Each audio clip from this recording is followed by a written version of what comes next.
दोस्तों, जैसा कि आप सभी जानते ही हैं, पितामह भीष्म महाभारत काल के एक अद्भुत चरित्र थे।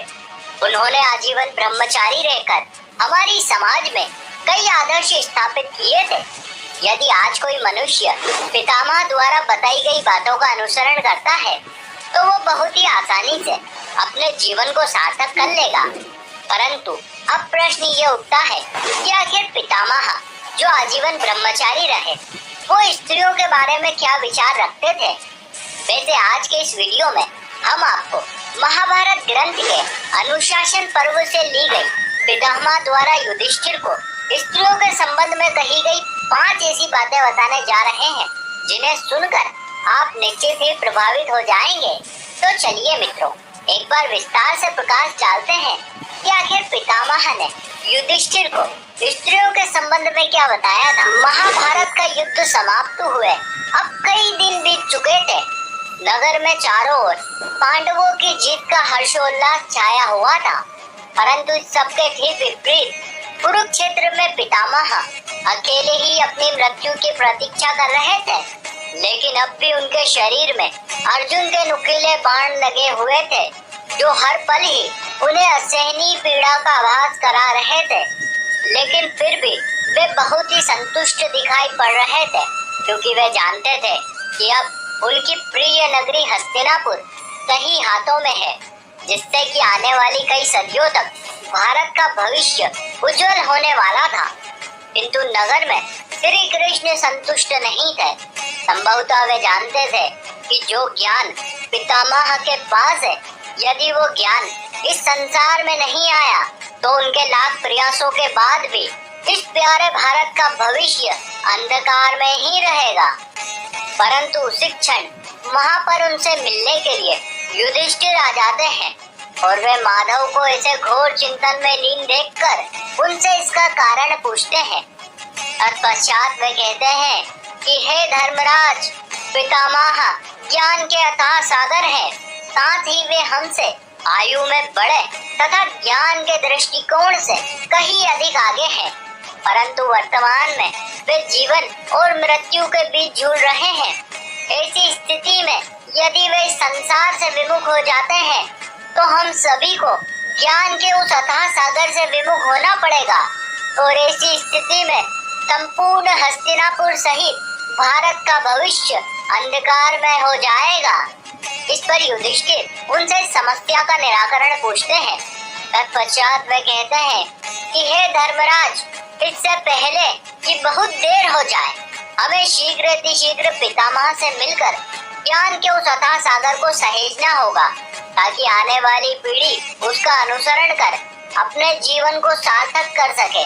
उधर पितामह घोर एकांत में डूबे हुए अपनी मृत्यु की प्रतीक्षा कर रहे थे कि तभी अचानक से प्रणाम पितामह की ध्वनि उनकी निराशा दूर कर देती है और एक साथ वे अपने कुटुंब के सभी सदस्यों को देखकर ऐसे प्रसन्न हो उठते हैं कि मानो इस धरती पर ही उन्होंने स्वर्ग देख लिया हो। तत्पश्चात केशव कहते हैं कि हे पितामह, आप कौरव वंश के सबसे वयोवृद्ध सदस्य हैं और आपने अपने अनुभव से जो ज्ञान एकत्रित किया है वो ज्ञान अपने आप में अतुलनीय है। अतः आप इस संसार को ज्ञान का आशीर्वाद देकर धन्य करें। इस पर पितामह कहते हैं, हे वासुदेव, इन सभी विषयों पर उपदेश देने के लिए आप सबसे उपयुक्त हैं और वैसे भी महाभारत का युद्ध तो 18 दिनों में ही समाप्त हो चुका था, किंतु तब से ही मैं अपने प्राण त्यागने के लिए प्रतीक्षारत हूँ। यदि इन सब दिनों की गणना की जाए तो युद्ध समाप्ति से लेकर सूर्य देव के उत्तरायण होने तक मुझे लगभग 58 दिनों तक शरीर पर लगे इन अनेक बाणों के साथ इस असहनीय तकलीफ और भूख प्यास आदि अनेक पीड़ाओं से ग्रस्त रहना पड़ेगा। परंतु उसी क्षण देवकी नंदन अपनी दिव्य शक्तियों का प्रयोग करते हुए तत्क्षण ही पितामह के समस्त प्रकार के कष्ट और पीड़ाएं समाप्त कर देते हैं। इस चमत्कार को देखकर गंगा पुत्र सहित वहां पर उपस्थित सभी लोग बेहद ही प्रसन्न हो जाते हैं। तत्पश्चात युधिष्ठिर आगे आकर पितामह से कहते हैं, हे पितामह, आप हमें बताइए, किसी भी पुरुष को स्त्रियों के साथ कैसा आचरण करना चाहिए। इस पर पितामह कहते हैं कि हे वत्स, जिस घर में स्त्रियों का अनादर होता है वहाँ पर अशांति व्याप्त हो जाती है। उस घर के लोगों के सारे काम विफल होने लगते हैं। जिस कुल में बहू और बेटियों को दुख मिलने लगता है तो समझ लेना कि अब उस कुल का नाश शुरू हो चुका है। परंतु इसके ठीक विपरीत जिन कुलों में बहू बेटियों को खुश रखा जाता है वे परिवार फलने फूलने लगते हैं। इसके बाद पितामह स्त्रियों के संबंध में दूसरी बात बताते हुए कहते हैं कि जिस घर में स्त्रियां नाराज होती है उस घर के पुरुषों को श्राप लग जाता है, जिससे कि उस घर की शोभा, समृद्धि और संपत्ति का नाश शुरू हो जाता है। यदि व्यवहारिक रूप से देखा जाए तो संतान उत्पत्ति से लेकर उनका पालन पोषण का जिम्मा भी स्त्रियों पर ही निर्भर करता है। इसलिए घर की स्त्रियों को सदैव प्रसन्न रखने का प्रयास किया जाना चाहिए, तभी पुरुषों के सभी कार्य संपन्न हो सकते हैं। तत्पश्चात वे तीसरी बात बताते हुए कहते हैं कि यदि किसी स्त्री की मनोकामना पूरी न की जाए तो वो पुरुष को कभी प्रसन्न नहीं कर पाती है। इसलिए पुरुषों को सदैव स्त्रियों का सत्कार और उन्हें प्यार करना चाहिए। जिन घरों में स्त्रियों का आदर होता है वहाँ पर साक्षात देवता निवास करते हैं।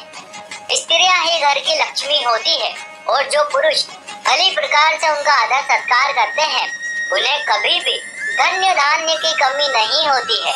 इसके बाद पितामह धर्मराज को स्त्रियों के संबंध में चौथी बात बताते हुए कहते हैं कि जिस घर में बहू को बेटी के समान माना जाता है उस घर की बेटियां भी अपने ससुराल में सुखी रहती है और घर के सभी सदस्यों पर देवी देवताओं की कृपा आनी शुरू हो जाती है।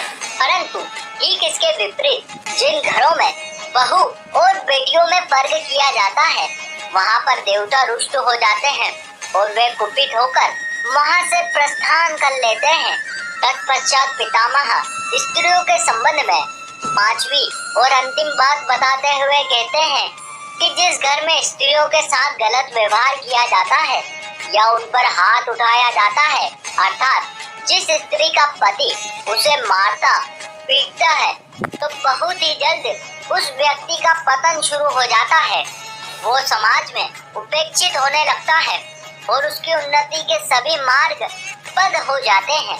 तो दोस्तों, अब तो आप जान ही गए होंगे कि किस प्रकार से पुरुष स्त्रियों का सम्मान कर अपने जीवन को सार्थक बना सकता है।